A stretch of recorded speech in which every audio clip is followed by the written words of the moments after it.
छींक टपाक डम डम। भूतिया जंगल और अकेला। यह कहानी एक ऐसे व्यक्ति की है जो भूतिया जंगल में अकेला होने के डर से सामना करता है। रवि एक युवा लड़का जिसने कभी भी भूत प्रेत की कहानियों पर विश्वास नहीं किया, अपने दोस्तों के साथ एक छोटे से गांव में छुट्टियां मनाने गया था। गांव के पास एक घना और रहस्यमयी जंगल था जिसे वहां के लोग भूतिया जंगल कहते थे। एक रात जब उसके दोस्त सो रहे थे, रवि को एक चुनौती मिली। उसके दोस्तों ने उससे कहा कि अगर वह इतना ही बहादुर है तो उसे रात के अंधेरे में उस भूतिया जंगल में जाकर वहां से एक पेड़ की टहनी लानी चाहिए।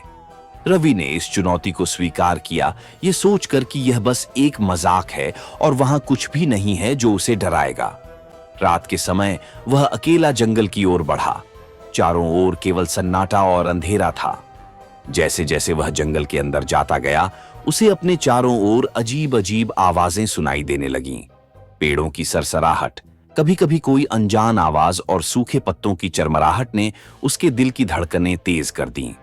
उसे लगने लगा कि उसके आसपास कोई है, लेकिन जब भी वह पीछे मुड़कर देखता, वहां कोई नहीं होता। रवि के कदम भारी होते जा रहे थे। उसका दिल जोर जोर से धड़कने लगा और अब उसे अपने इस साहसिक कदम पर पछतावा हो रहा था। वह वापस लौटना चाहता था, लेकिन अब वह इतना अंदर आ चुका था कि उसे रास्ता भी याद नहीं था। अचानक उसे एक पुराना पेड़ दिखाई दिया जो उस जंगल के बीचों बीच खड़ा था। उस पेड़ की टहनियां एक अजीब तरह से हिल रही थीं, जैसे कोई अदृश्य शक्ति उन्हें चला रही हो। रवि ने हिम्मत जुटाई और उस पेड़ के पास गया।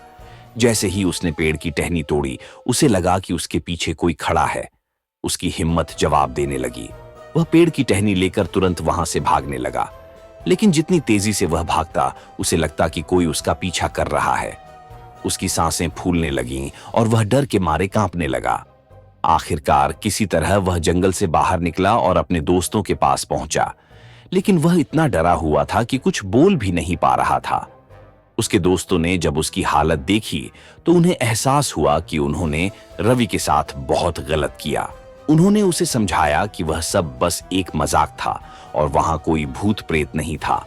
लेकिन रवि को उस रात का अनुभव कभी नहीं भूला। वह जानता था कि उसने कुछ ऐसा महसूस किया था जो समझ से परे था।